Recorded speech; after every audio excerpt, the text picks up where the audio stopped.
நண்பர்களுக்கு வணக்கம். இன்னைக்கு ஜூன் 1, 2026 முன்னிரவு 8 மணி. சரி. ஆ இன்னைக்கு உலக செய்திகள்ல வழக்கம் போல ஈரான் செய்திகள் தான் முன்னிலை வகிக்குது. அதுபோக மத்த உலகத்துல இருக்கிற மத்த செய்திகள்லாம் பின்னாடி போய் தான் நிக்குது. ஸோ உலக செய்தி இதுல என்ன நடந்திருக்கு? ஈரான் அடி வாங்குனது, ஈரான் அடிச்சது, அ அதுக்கப்புறம் என்னென்ன நடந்துகிட்டு இருக்கு அப்படிங்கிற விஷயத்த பேசப் போறோம். நான் கசாலி. கசாலி டிகோட்ஸ். இது உலக செய்திகள், உள்ளூர் அரசியல், சமுதாய கருத்துக்கள் அனைத்தையும் விருப்பு இல்லாமல், சார்பு இல்லாமல் முடிந்த அளவு தரவுகளோடு கொடுக்கக்கூடிய ஒரு சேனல். உங்களுடைய ஆதரவு அவசியம் தேவை. லைக் பட்டனை கிளிக் செய்து, சப்ஸ்கிரைப் செய்து, நண்பர்களுக்கு பகிர்ந்து ஆதரவு தாருங்கள். நன்றி. இதுல முதல்ல ஒரு ஒரு ஒரு நேத்து போட்ட ஒரு விஷயத்தோட ஆரம்பிப்போம். எப்படின்னா, ஒரு ஃபோட்டோ அண்ட் வீடியோ வந்தது. ஆட்கள தலைகீழ முக்கி அந்த ஹைட்ரோகுளோரிக் ஆசிட்ல முக்கி வந்த விஷயத்த அது வந்தது. அதை சொல்லியிருந்தேன். ஃபேக்ட் செக் பண்ணி பார்த்தேன். அதில் ஆமான்னு சிலதில் இருந்துச்சு, ஃபேக்குன்னு சிலதில் இருந்துச்சு. அதை நான் சொல்லியிருந்தேன். அதில் ஒரு நண்பர் ரொம்ப வருத்தப்பட்டு பின்னூட்டத்தில் சொல்லியிருந்தாரு. நீங்கள் இப்படி சொல்லிட்டீங்களே, உங்கள் மேலே நான் எவ்வளோ பெரிய மரியாதையும் நம்பிக்கையும் வச்சுருந்தேன். இந்த மாதிரி வேற ஏதோ தாய்லாந்துலேயே எங்கேயோ வேற ஒரு நாட்டில் பண்ண விஷயத்தை எடுத்து போட்டிங்களே அப்படின்னு. நான் என்ன பண்ணுவேன்னா, ஏதாவது ஒரு செய்தி இருக்குன்னா அந்த செய்தி ஃபேக்ட் செக் பண்ணி பார்க்குறது. அதில் சில இதில் ஆமா இங்கே இஸ்ரேலில் பண்ணுறாங்க அப்படின்னு வந்தது.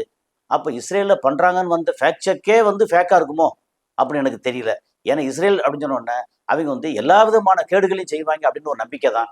இதே இது ஈரானில் இந்த மாதிரி தலைகளை முக்கி கொண்டாங்க அப்படின்னா நம்பியிருக்க மாட்டோம். என்னன்னா யார் எப்படி இருப்பாங்கிற பொறுத்தானே. ஒரு படத்துல ஹீரோ இந்த மாதிரி இப்போ தப்பு பண்ணிட்டா அப்படின்னா நம்ப மாட்டோம். வில்லன் இப்படி தப்பு பண்ணிட்டா அப்படின்னு நம்புவோம். ஆனால் கடைசியில் பார்த்தா வில்லன் தப்பு பண்ணியிருக்க மாட்டான், ஹீரோ தப்பு பண்ணியிருப்பான். அப்படின்ற மாதிரி ட்விஸ்டர்லாம் வரும். ஓகே, இங்கே அது நான் ஃபேக்ட் செக் பண்ணதில் அது ஆமான்னு சிலதில் இருந்தது. ஒன்று ரெண்டு இதில் இல்லை ஃபேக்குன்னு வந்தது. அதை நான் சொல்லிட்டேன். அதனால் இது அந்த நண்பருக்கு நன்றி. ஓகே. அது போக இன்னொரு நண்பர் என்ன சொன்னார், நீங்கள் ஒவ்வொரு முறையும் லைக் பட்டனை கிளிக் பண்ணுங்க, சப்ஸ்கிரைப் பண்ணுங்க அப்படின்னு சொல்கிறீங்க. அது உங்கள் செய்தி நல்லா இருந்துச்சு அப்படின்னு நாங்களே பண்ண போகிறோம் அப்படின்னாரு. அவரோட அன்பு ஓகே தான். ஆனால் சில நேரங்களில் நம்ம மக்கள் என்ன சொல்கிறாங்க அப்படின்னா, எனக்கு பெர்சனலாக வந்ததில்ல, ஏன் டெய்லி சொல்ல வேண்டியதானே, உங்களுக்கு என்ன பிரச்சனை அப்படின்னு சொல்லி சொன்னாங்க. என்ன அப்படி எங்கிட்ட சப்ஸ்கிரைப் பண்ணுங்க அப்படின்னு கேட்டால் என்ன குறைஞ்சா போயிருவீங்க அப்படின்னு சிலர்லாம் ரொம்ப உரிமையாக பெர்சனலாக வாட்ஸ்அப்லலாம் சொல்லிக்கிட்டாங்க. அப்போ நம்ம சொல்லிடுவோமே, இதில் என்ன இருக்குது, குறைஞ்சா போயிட போகிறோம் அப்படின்ற மாதிரி சொல்கிறேன். அதில் உண்மையிலேயே உங்களுடைய அன்பு, உங்களோட நீங்கள் டீட்டெயில்டாக பார்க்குறது, அப்புறம் பின்னூட்டம் கொடுக்கறது, அதுக்கப்புறம் பெர்சனலாகவே இதில் வாட்ஸ்அப்பில் பேசுறது, இது எல்லாமே எனக்கு ரொம்ப சந்தோஷத்தை கொடுக்குது. சரி, இப்போ எப்படின்னா இந்த மாதிரி சிரிக் ஐலாண்ட் அப்படின்னு ஈரானோட ஒரு ஐலாண்டில் அமெரிக்கா என்ன பண்ணிட்டாங்கன்னா தாக்கிட்டாங்க. ஓகே, தாக்கி கரெக்டாக 1 மணி நேரத்தில் குவைத்தில் இருக்கக்கூடிய அமெரிக்காவோட ஏர் பேஸில் அடிக்கிறாங்க. என்ன காரணம்? சிரிக் ஐலாண்டில் அடித்தது எங்கேருந்து வந்துச்சு அப்படின்னு சொல்லி கரெக்டாக அவங்க அவங்க ஃபேக்ட் செக் பண்ணுறாங்க அப்படின்னு சொல்லிக்கலாம். அவங்க செக் பண்ணுறாங்க. ஒரு மாதிரி இன்டெலிஜென்ஸில் அவங்க எங்கேருந்து வந்துச்சு, என்ன ஃபைட்டர் ஜெட் வந்துச்சு, என்ன ட்ரோனு, என்ன மாதிரி அப்படின்னு டீட்டெயிலாக எடுத்துகிட்டு இது குவைத்தோட பேஸ்லேருந்து வந்துச்சு, அங்கே போட்டு தாக்கு அப்படின்னு சொல்லி அங்கே தாக்கியிருக்காங்க. அதில் டீட்டெயில் என்ன வந்துச்சு அப்படின்னா, அதோட டார்கெட் என்ன, ஈரான் அவங்க பண்ண டார்கெட் என்ன, அது அலி அல் சாலம் ஏர்பேஸ் குவைத், அதுங்க இருந்து வந்துச்சு, அது டார்கெட்டு. அதுக்கப்புறம் என்ன வெப்பன் பண்ணாங்க, அது பேலிஸ்டிக் மிசைலும் அப்புறம் ட்ரோன் ஸ்வாமிங் சொல்லி ஒன்று வந்துருச்சு.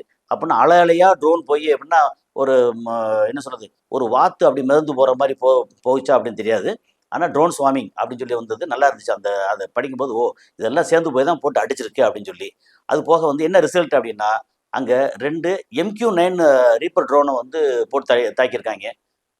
ரீப்பர் ட்ரோன் எத்தனையோ மில்லியன் அப்படின்னு சொல்லி சொல்கிறாங்க. ஒரு ரீப்பர் ட்ரோனோட விலையெல்லாம் ஒவ்வொரு இடத்துலையும் ஒவ்வொரு விலை வருது. 230 கோடின்றாங்க, 250 கோடின்றாங்க. எக்கச்சக்கமான ஒரு ரேட்டெல்லாம் பயங்கரமாக வருது. நமக்கு கரெக்டான ரேட் இன்னும் தெரியலை. அதையும் இனி ஃபேக்ட் செக் பண்ணி தான் சொல்லணும். ஏன்னா நான் பாட்டு சொல்லிட்டு போகிற போக்கில் சொல்லிட்டு போயிட்டேன்னா, இல்லை இது தப்பாக இருக்குது அப்படின்னு சொல்லிடுவீங்க இல்லையா. கொஞ்சம் உண்மையிலேயே யோசிச்சு கரெக்டாக தான் பேச வேண்டியிருக்கு. ஆனால் MQ-9 ரீப்பர் ட்ரோன் ரொம்ப எக்ஸ்பென்சிவ், விலை உயர்ந்தது. பட் அதோட வேகம், வீரியமும் ரொம்ப ஜாஸ்தி. அது கொடுக்கக்கூடிய டேட்டா தரவுகள் இருக்குல்ல, அதுவும் ரொம்ப ஜாஸ்தி. அப்படிங்கிறனால அதோட விலை ரொம்ப அதிகம் அப்படிங்கிறது மட்டும் உண்மை. அது என்ன ரேட்டுங்கிறது நமக்கு இப்போ அடுத்த இதில் வாய்ப்பு இருக்கும்போது சொல்லுவோம். அது போக என்ன கேஷுவாலிட்டி அப்படின்னு சொல்லியாச்சுன்னா, நேற்று வந்து ஒரு 5 பேர் இறந்து போயிட்டதா சொன்னாங்க. யாரு? அமெரிக்காவோட வீரர்கள். சில இன்னதில வந்து 9 பேர் இறந்து போயிட்டாங்க, இல்ல 10 பேர் இறந்து போயிட்டாங்க, அல்லது சில இதில பார்த்தா 20 பேர் இறந்து போயிட்டாங்க அப்படின்னாங்க. ஆனா, இங்க வந்திருக்க தகவல் என்ன வந்தது? இவங்க சொன்னது அமெரிக்கா அவங்களுடைய சென்காம் என்ன சொல்லியிருக்காங்க? 5 பேருக்கு வந்து கேஷுவாலிட்டி கிடையாது. 5 பேர் இன்ஜூரி ஆயிருக்கு. அடிபட்டுருக்கேன், கை கால் போயிருக்கும், அடிபட்டுருக்கும். 5 பேர் இன்ஜூரி அப்படின்னு இருக்காங்க. ஐஆர்ஜிஎஸ் என்ன சொல்றாங்க? 100 பேருக்கு மேல இன்ஜூரி அப்படின்னு இருக்காங்க. ஏன்னா ஐஆர்ஜிஎஸ் பக்கத்துல இருக்காங்க, இவங்களுக்கு தெரியும். எவ்வளவு பேர் இன்ஜூரி என்னங்கிறது அவங்களுக்கு தெரியும். ஸோ 100 பேருக்கு மேல இன்ஜூரி ஆயிருக்கா அப்படின்னு சொல்றாங்க. அதுக்கப்புறம் வந்து உடனே என்ன பண்ணிட்டாங்க, குவைத்து அங்க இன்டர்நேஷனல் ஏர்போர்ட்ல வரக்கூடிய அந்த ஃப்ளைட்டை பூரா டைவர்ட் பண்ணி விட்டாங்க. அப்பா இங்க வந்துடாதப்பா போட்டு தாக்குறாங்க அப்படின்னு சொல்லி. அப்ப என்ன ஆகும்? குவைத்து அந்த நாட்டோட பொருளாதாரம், வருமானம், எதிர்காலம் இது எல்லாமே வந்து கொஞ்சம் ஒரு மாரி ஷேக் ஆகும் அப்படிங்கிறது தான். ஓகே. ஸோ இந்த மாரி ஒரு சூழல்ல சிரிக் ஐலேண்ட்ல அவங்க அடிச்சாங்க. 1 மணி நேரத்துல எங்கேருந்து வந்துச்சு பார்த்து அடிச்சு குவைத்த குவைத்துல இருக்க ஏர் பேஸ போட்டு தாக்கிட்டாங்க. அதுக்கப்புறம் அங்க இருக்க பெரிய பெரிய ஆட்கள் வந்து குவைத்தோட முக்கியமான பெரிய பெரிய டவர்ல உட்காந்தாங்கன்னா, அந்த டவரையும் போட்டு அடிக்க தான் செய்வாங்க. இப்போ இன்னைக்கு சூழல் அது அப்படிங்கிறது. அது போக 2 விஷயம் வந்து பார்த்தா அந்த 2 விஷயத்தையும் வந்து சொல்லிடுறேன். ஆனா, அது ஃபேக்ட் செக் பண்ண போனா அது வந்து கரெக்டான தகவல் இல்லன்னு வருது. அந்த மாரி இது வருது. என்னன்னா 2 விஷயம். ஒண்ணு ட்ரம்ப் வந்து என்ன சொல்றாருன்னா, கேம் இஸ் ஓவர். நாங்க வந்து அ ஈரான் வந்து அடிச்சிருக்க கூடாது. அது அடிச்சது தப்பா போச்சு. இப்போ வந்து அ மொத்தத்துக்கு முடிஞ்சு போச்சு. நாங்க வந்து எங்க அத குளோஸ் பண்ணிட்டு நாங்க வந்து கிளம்பி வரப்போறோம். அப்படின்னு ட்ரம்ப் வந்து அவருடைய அழுத்தத்தால யாரு? அங்க இருக்கக்கூடிய Congress man and Congress woman செனட்ல இருந்து இதுல இருந்து எதிர்க்கட்சி அது எல்லாத்தையும் போட்ட அழுத்தத்தால நொந்து போய் பேசினாரு அப்படின்னு சொல்லி ஒரு தகவல். எப்படின்னா கேம் இஸ் ஓவர் அவ்வளவுதான். இனி ஈரான் போய் சண்டை போட்டு பிரயோஜனம் இல்லை. நம்ம வந்து மொத்தத்துக்கு வந்து கையாளாகாம போயிட்டோம் அப்படின்ற மாதிரி வந்து அவர் சொன்னதா தகவல் வந்தது.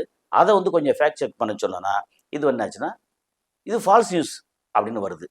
அப்புறம் இன்னும் கொஞ்சம் உள்ள போய் வேற வேற இடத்துல கொஞ்சம் செக் பண்ணி பார்த்தோம்னா, இல்ல அவர் வந்து பெர்சனலா சொன்னது அப்படின்னு வருது. அது பெர்சனலா ஏதாவது புலம்பியிருக்கலாம். இந்த மாரி என்னையா இப்படி இருக்க வந்து இன்னும் what we have done it's wrong item, wrong thing we have done அப்படின்னு சொல்லி ஏதாவது புலம்பியிருக்கலாம். அதில எங்கேயாவது வந்து லேசா கசிஞ்சு வந்திருக்கலாம். பட் அவர் சொன்னது இந்த மாரி சொன்னதா ஒரு நியூஸ் வந்தது. அந்த நியூஸ் எங்க வந்ததோட அந்த பிட்டையும் காமிக்கிறேன். அதே நேரத்தில இது ஃபால்ஸ் அப்படின்னு சொல்லி ஃபால்ஸ் நியூஸ் அப்படின்னு சொல்லி அப்படியே வருது. ஓகே. அது என்னங்கிறது கரெக்ட்டா தெரியாது. அதையும் வந்து உங்கள்ட்ட சொல்லிட்டேன். அது போக வந்து இன்னும் ஒரு பரபரப்பான செய்தி வந்தது. அந்த செய்தியும் வந்து எப்படின்னா, ஈரானோட பிரசிடென்ட் மசூத் பெசஸ்கியான் அவர் வந்து ரெசிக்னேஷன் குடுத்துட்டாரு அப்படின்னு சொல்லி செய்தி வந்தது. அப்புறம் அதுக்கான டீட்டெயில் ஏன் குடுத்துட்டாரு? ஆ பிப்ரவரி 28ல அங்க அடி வாங்குனதுக்கு அப்புறம், ஈரானோட பெருந்தலைகள்லாம் போனதுக்கு அப்புறம் வந்து ஐஆர்ஜிசி வந்து டக்குன்னு வந்து சுதாரிச்சு வெளிய வந்துருச்சு. ஆனா, அந்த பிரசிடென்ட் இருக்கார் இல்லையா? அவரு வந்து ஒண்ணுமே பண்ண முடியல. அவரால இங்க கட்டுப்படுத்த முடியல. வேற டெவலப் பண்ண முடியல. யாரை எ வ இவங்கள மத்த மத்த நாடுகள போயிட்டு அடிக்க முடியல, பேச முடியல, சமாதானம் பேச முடியல. அவங்கள வந்து ரிட்டாலியேட் பண்ணி அடிக்கவும் முடியல. ஒண்ணும் செய்ய முடியல. அப்போ எதுக்கு பிரசிடென்ட்ங்கிறது ஒரு டம்மி போஸ்ட்டா இருக்கு. அதனால வேண்டாம் அப்படின்னு சொல்லி, அவர் வந்து இப்போ சுப்ரீம் லீடர் கிட்ட, அதாவது முஜ்தபா கமேனி அவர்கிட்ட வந்து தன்னோட அ ரெசிக்னேஷன குடுத்துட்டாரு அப்படின்னு ஒரு தகவல் வந்துச்சு. அத வந்து நம்ம ஃபேக்ட் செக் பண்ணோம்னா, ஆமா இப்படி தகவல் வந்து நெறைய உலாவுது. இது வந்து உண்மையான இது கிடையாது. இது வந்து ஃபால்ஸ் நியூஸு. அது வந்து பரப்புறாங்க. அவர் வந்து மனசு நொந்து போய் இருக்கிறது உண்மதான். ஆனா ரெசிக்னேஷன் லெட்டர வந்து அ ம முஸ்தபா கம்யூனிட்ட குடுத்தாருங்கிறது வந்து ஃபால்ஸு. அப்போ என்ன ஒருவேளை என்ன அப்படி நம்ம அண்டர்ஸ்டாண்ட் பண்ணிக்கலாம்னா, ஏப்பா எங்க போனாலும் வந்து அவர் வந்து காலிபாப் போறாரு. இல்ல அப்பாஸ் ஆராக்ஸி எங்க முன்னாடி நிக்கிறாரு. ஐஆர்ஜிசியோட ஸ்போக்ஸ் பெர்சன் தான் எல்லா விஷயத்தையும் டெய்லி சொல்றாங்க. முஸ்தபா கம்பெனி சொல்லியாச்சுன்னா, அவர் முஸ்தபா கம்பெனி இப்படிலாம் சொல்றாரு அப்படின்னு சொல்லி, இந்த 3 பேர் 4 பேருக்குள்ள பேசிட்டு இருக்காங்க. நான் ஒருத்தன் பிரசிடென்ட்னு ஒருத்தன் உட்காந்துருக்கேனே, பிரசிடென்ட் என்ன பொசிஷன் எனக்கும் தெரியல. அவங்களுக்கும் தெரியல. நான் பாட்டுக்கு சும்மா உட்காந்து தேமேன்னு உட்காந்துருக்கேன். அப்புறம் இஸ்லாமாபாத்ல பாகிஸ்தான்ல பேச்சுவார்த்தை போனா, நான் முதல்ல போற மாரி இருந்துச்சு. நான் போகல. அவங்க 2 பேரும் அப்பாஸ் ஆராக்சியும், காலிபாபும் போய் சபாநாயகரும் போய் பேசிட்டு வர்றாங்க. அடுத்த முறை போனா அப்பாஸ் ஆராக்சியும் போல, காலிபாப் மட்டும் வந்து போறாரு. இங்க போனா அந்த மாரி. எங்க போனாலும் இவங்க மட்டும் போறாங்க. பிரசிடென்ட்டா நான் எதுக்கு? நான் என்ன சொன்னாலும் ஐஆர்ஜிசி கட்டுப்படுறதில்ல. நம்மளோட ராணுவம் இதெல்லாம் வந்து அ ம ஓவராலா ஐஆர்ஜிசிக்கு அண்டர் வந்த கீழ வந்த மாரி தான் இருக்கு. அப்படின்னு சொல்லி, நான் வந்து எதுக்கு இருக்கேன்? அப்படி சொல்லிட்டு ஒருவேளை மனக்குமுறல்ல அடுத்து ஒரு ரிசைன் பண்ணலாம். அப்படி ரிசைன் பண்ணா, உடனே வந்து ஈரான் அப்படி நிலகுலைஞ்சு போகுமா? அப்படின்னா ஒண்ணும் இல்ல. இவர் ரிசைன் பண்ணால் இன்னொருத்தரை போட போகிறாங்க அப்படிங்கிறது மட்டும்தான் அதோட தகவலை ஒழிய, மற்றபடி இவர் ரிசைன் பண்ணிட்டாரு அப்படிங்கிறது வந்து ஒரு வதந்தியாக உலா வருது அப்படின்னு ஃபேக்ட் செக் பண்ணோம். ஸோ இதையும் வந்து உங்கள்கிட்ட சொல்லிட்டேன், ரெண்டையுமே சொல்லிட்டேன். தகவல் வந்திருக்கு, ஃபேக்ட் செக்கில் இந்த மாதிரி வந்திருக்கு அப்படிங்கிறதையும் சொல்லியாச்சு. அதுக்கப்புறம் வந்து வால் ஸ்ட்ரீட் ஜேர்னல் அப்படின்னு ஒரு பத்திரிகை. அவன் என்ன பண்ணுவான்னா, அமெரிக்கா என்ன சொன்னாலும் அப்படியே அதுக்கேற்ற மாதிரி கரெக்டாக வந்து வாந்தி எடுப்பாங்க அப்படிங்கிறதான். பட் நிறைய விஷயங்களும் சொல்லவும் செய்வாங்க. வால் ஸ்ட்ரீட் ஜேர்னல் அவங்க என்ன சொன்னாங்கன்னா, இப்போ வந்து யுஏஇ, அபுதாபி, துபாய் அந்த சம்மந்தப்பட்ட நாடு அதை வந்து பலிகட ஆக்கியே தீரணும்னு பயங்கர தீர்மானம் இருக்காங்க போல இருக்கு. வால் ஸ்ட்ரீட் ஜேர்னல் என்ன சொல்லிருக்காங்கன்னா, நீ ஓவரால் அங்கே பேசும் அதில் போட வந்து நீங்கள் உலகத்தார்களே நீங்கள் நினைக்கிற மாதிரி யுஏஇ அது வந்து அந்த நாடு சாதாரணமான ஈரான் அடிக்கலை. அது என்ன பண்ணியிருக்காங்கன்னா, மார்ச் அதாவது பிப்ரவரி 28 அடித்தாங்க. மார்ச் 1, 2ஆம் தேதி திரும்ப வந்து பயங்கர எஸ்கலேஷன் இருந்துச்சு. மாறி மாறி அடிச்சுக்கிட்டாங்க. அப்படி அடிக்கும்போது ஈரான் மேலே ஏகப்பட்ட மிசைல் போச்சு, ஃபைட்டர் ஜெட்டு போச்சு, குண்டெல்லாம் போச்சு. அது வந்து அமெரிக்காவோடது இஸ்ரேலோடதெல்லாம் தாண்டி யுஏஇ நிறைய இதை வந்து அனுப்பிச்சாங்க.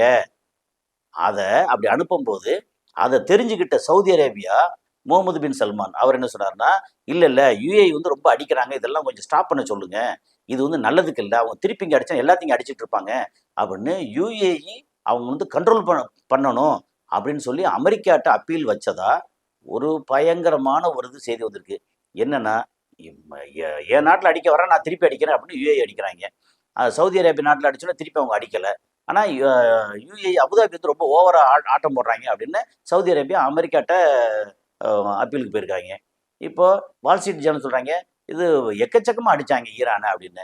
அப்போ என்ன சொல்ல வர்றாங்க அப்படின்னா, கரெக்டாக இந்த மாதிரி ஈரான் ஐஆர்ஜிசி, அப்பாஸ் அராக்சி, காலிபாப், அப்புறம் வந்து முஸ்தபா கமேனி, நீங்கள் எல்லாம் வந்து நினைக்கிற மாதிரி யுஏஇ உங்களை வந்து சாதாரணமாக இடம் போடாதீங்க. உங்கள் நாட்டு மக்களை, அதாவது ஈரான் மக்களை கிட்டத்தட்ட காலி பண்ணிட்டாங்க. எல்லாத்தையும் வந்து அப்படி அப்படியே போட்டு, இதை என்ன நேற்று பேசியிருந்தோம், ஈரான் மக்கள் இருக்கிறத அப்படி அப்படியே போட்டு க்ளோஸ் பண்ணிட்டு, என்ன இன்வெஸ்ட்மெண்ட் என்ன இருக்கோ, உங்கள் காசு இருக்கோ அதை பற்றி பேசக்கூடாது. கிளம்பு, கடை வச்சிருக்கியா, அந்த கடையோட வேல்யூ வந்து இன்னைக்கு வந்து 5 கோடி ரூபா அப்படின்னாலும் அது பாட்டு கடை கட்டு நிப்போ அப்படின்னு கடையை வந்து பூட்டு போட்டு ஆளை வெளியேற்றிடுறாங்க. மொத்தத்துக்கு யுஏஇ என்ன ஒரு விஷயம் அப்படின்னா, ஈரான் மக்கள் யாரும் இங்கே வேண்டாம் அப்படின்னு ஈரான் மக்கள் வந்து மெஜாரிட்டி, அது வந்து இன்னும் டேட்டா கிடைக்கல, எத்தனை ஆயிரம் அல்லது எத்தனை லட்சம் அப்படின்னு எனக்கு வந்து இன்னும் டேட்டா கிடைக்கல. ஆனால் மெஜாரிட்டி அபுதாபி, துபாய் நிறைய இடங்கள்ல, அப்புறம் ஷார்ஜா, துபாய், ஷார்ஜா, அஜ்மான் கிட்டத்தட்ட பக்கம் தான் ஒன்று தான். அங்கே வந்து நிறைய ஈரான்காரங்களை போட்டு எல்லாம் வெளியேற்றிட்டாங்களாம். அதுக்கப்புறம் ஈரானியன் ஹாஸ்பிட்டல்னு ஒரு ரொம்ப ஃபேமஸ் ஹாஸ்பிட்டல் துபாயில், அதில் வந்து ஹாஸ்பிட்டலை க்ளோஸ் பண்ணிட்டாங்க. அப்புறம் இன்னும் கொஞ்ச நாள் கழிச்சு என்ன செய்வாங்கன்னா, அந்த ஹாஸ்பிட்டலில் வேறு பேரில் வந்து இயக்க ஆரம்பிப்பாங்க. அங்கே வந்து ஈரானியன் யாரும் இருக்க மாட்டாங்க. அது போக ஈரானியன் வந்து அல் ரஸ்தமானி மாதிரி ஈரானியன் மிகப்பெரிய மெகா பில்டர்ஸ், கான்ட்ராக்டர்ஸ் அப்படி அங்கே நிறைய இருந்தாங்க. எல்லாத்தையும் வெளியேற்றுறதா தகவல். அது இல்லாமல் இப்போ வந்து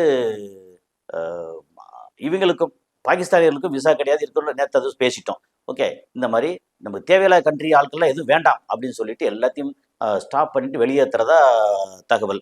அப்போது இது எல்லாத்தையும் சொல்லிவிட்டு, அப்போ ஈரான் கொஞ்சம் கவனிச்சுக்கோ, யுஏஇ வந்து ஏற்கனவே உங்களை நிறைய வந்து அடி அடிச்சிருக்கேன், எங்களோட சேர்ந்து அமெரிக்கா அண்ட் இஸ்ரேலோட சேர்ந்து கூட சேர்ந்து இவனு வந்து பயங்கரமாக அடிச்சிருக்கான், அதை நீங்கள் மைண்டில் வச்சுக்கங்க, உங்கள் ஆட்களை பூரா அங்கேருந்து வெளியேற்றிட்டாங்க, ஸோ மைண்டில் வச்சுட்டு செயல்படுங்கப்பா அப்படின்னு சொல்கிற மாதிரி வால் ஸ்ட்ரீட் ஜேர்னல் வந்து நல்ல வந்து ஸ்க்ரூ போட்டு தெரிய விட்டுருக்காங்க யுஏஇக்கு அகெயின்ஸ்டா அப்படின்னு சொல்லலாம்.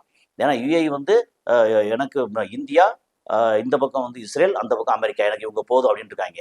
ஆனால் அமெரிக்கா வந்து இவங்களை பலிகடை ஆக்குறதுக்கு ரொம்ப முனைப்பாக செயல்படுறாங்க அப்படின்னு தான் தோணுது, நம்ம வந்து படித்து பார்த்ததுலேருந்து, டீட்டெயில் எடுத்ததுலேருந்து. அதுக்கப்புறம் இந்த சோசியல் மீடியாவில் இன்ஃப்ளூயன்சர் ஒருத்தர் இருக்கிறார், யார் அப்படின்னா டேன் பில்சேரியன் அப்படின்னு சொல்லி ஒருத்தர். அவர் என்ன சொல்லியிருக்காரு, இப்போ நான் வந்து பிரசிடெண்ட்டாக இருந்தால் நேரம் வந்து வார் டிக்ளேர் பண்ணியிருப்பேன். யாருக்கு அகென்ஸ்டா? இஸ்ரேலுக்கு அகென்ஸ்டா. இஸ்ரேல் வந்து அப்பேற்பட்ட ஒரு கேடுகட்ட ஒரு நாடு, இவ்வளோ மோசமாக இப்படி பண்ணுறாங்க அப்படின்னு சொல்லி அவர் வந்து குமுறி இருக்கார். அது அந்த மாதிரி ஆட்கள் வந்து விட்டு வைப்பாங்களா என்ன வேணா? அதாவது சோசியல் மீடியா இன்ஃப்ளூயன்சர்னா முடிஞ்ச அளவுக்கு எல்லா சோசியல் மீடியாவும் கிட்டத்தட்ட யூதர்கள் கையில் தான் இருக்குது. இந்த மாதிரி சொன்னால் என்ன செய்ய போகிறாங்க அப்படின்னு தெரியலை. அவர் வந்து ரொம்ப குமுறி இருக்கார். ஏன்னா ஒரு கட்டத்துக்கு மேலே தாங்க முடியாமல் கும்பிட்றதானே, என்னடா இவ்வளோ குழந்தைகளை இவ்வளோ பெண்களை இப்படியெல்லாம் போட்டு தாக்குறாங்க, பாஸ்பரஸ் குண்டெல்லாம் போட்டு அடிக்கிறாங்க அப்படின்னு சொல்லி பார்ப்பாங்கல்ல. ஏதாவது ஒரு இடத்துல ஒரு சின்ன மனிதாபிமானம் வந்துரும்ல, அந்த மாதிரி. அதுக்கப்புறம் வந்து இந்த மாதிரி பிரமீளா ஜெயபால் அப்படின்னு சொல்லி ஒரு காங்கிரஸ் உமன் அமெரிக்காவில், அவங்க வந்து என்ன சொல்லியிருக்காங்க, நீங்கள் முதல்ல ஒன்று செய்யுங்க, இங்கே அமெரிக்காவிலேருந்து போகிற வெப்பன் இதை வந்து முதல்ல ஹால்ட் பண்ணுங்க. அங்கே போய் திரும்ப திரும்ப இஸ்ரேலுக்கு போட்டு அள்ளி கொடுத்துட்டே இருக்கீங்களே, யாரோட பணம், எங்கள் டேக்ஸ் பேயர் பணம், அந்த பணத்தை வந்து எப்படி நீங்கள் வந்து கொடுக்க போச்சு, முதல்ல இதை ஸ்டாப் பண்ணுங்க அப்படின்னு இந்த மாதிரி இவங்க வந்து ஜெயபால், என்னது பிரமீளா ஜெயபால், அது இந்தியன் ஆரிஜின் தான், பேரை பார்த்தாலே தெரியலையா, இந்தியன் ஆரிஜின். அவங்க வந்து ரொம்ப ஸ்ட்ராங்காக கண்டம் பண்ணியிருக்காங்க. அதுவும் வந்து இப்போ ரொம்ப பேசு பொருளாக இருக்குது. இப்படி ஒவ்வொரு இடமும் சேர்ந்து அமெரிக்காவுக்கு எதிராக இஸ்ரேலுக்கு எதிராக உள்ளுக்குள்ளேயே வந்து புகைச்சிட்டு வந்துச்சு அப்படின்னா ஒரு கட்டத்தில் வெடிக்கும். அப்போ என்ன நடக்கும், அங்கே இருக்கிற பெரிய பெரிய பண முதலைகள் இவங்க இருக்காங்க இல்லையா, யூதர்கள், அவங்க வந்து செய்வதறியாது திகைக்க வேண்டிய சூழல் வரலாம் அப்படிங்கிறது தான். அதுக்கப்புறம் வந்து இப்போ கடைசியாக நம்ம வந்து ஏற்கனவே பேசியிருக்கோம், அந்த B-52 நியூக்ளியர் பாம்பர் என்ன ஆச்சு அங்கே அப்படின்னா, அதை பற்றி டீட்டெயில் எடுத்தோம்னா ஒரு தகவலும் வரமாட்டேங்குது.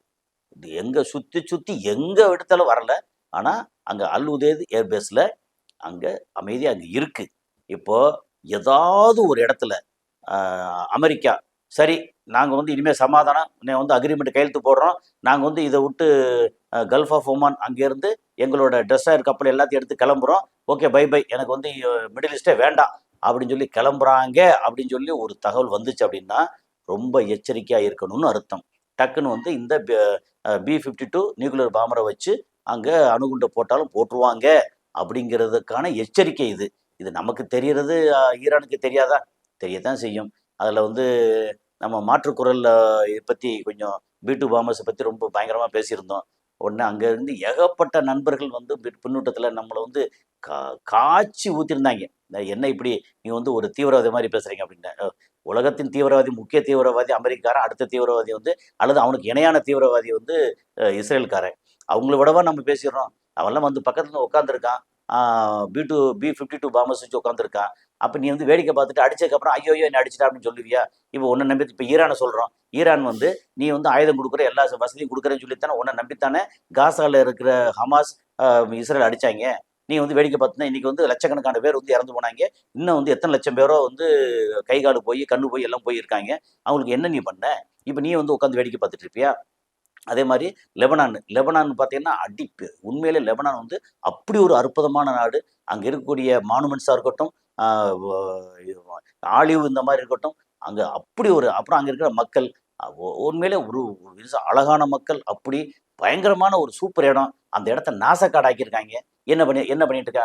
இப்போ இஸ்ரேலுக்கு ஏதாவது ஒரு பிரச்சனை சொன்னோன்னா நேராக அமெரிக்கா தேடி வர்றான்ல. இப்போ இங்கே வந்துச்சுல்ல, இஸ்ரேல் அடிக்கிறான்ல, இங்கே போட்டு இஸ்ரேலில் போட்டு தாக்க வேண்டியதானே. இடையில வந்து தகவல் வந்துச்சு, ஏதோ பிரியம்டி ஸ்ட்ரைக்காக வந்து ஈரான் அடிக்க போகிறாங்க அப்படின்னு. அது தகவலாக தான் இருக்குது. நமக்கு வந்து ஆசை வந்து உடனே இஸ்ரேல் அடிக்கணுங்கிறது இல்லை. ஆனால் நீ வந்து பிளான் பண்ணு, ஒன்று அடிக்கிறதுக்கு வந்து உன் உச்சி மண்டையில் வந்து உட்காந்துருக்கான், அப்போ போயிட்டு வந்து வேடிக்கை பார்த்து உட்காந்துருப்பியா அப்படிங்கிறது தான். ஸோ இதை வந்து நிறையா மக்கள் அப்படி மாற்றி அவங்கள கருத்துக்களை பின்னூட்டத்தில் போட்டாங்க. ஆனாலும் நமக்கு என்னென்னா அமைதி திரும்பணும். அமைதி திரும்புறதுக்கு 4 சாத்து சாத்துறா தான் அமைதி திரும்பினா சாத்து அப்படிங்கிறது தான். ஸோ அடுத்த காணொலி சந்திப்போம். நன்றி.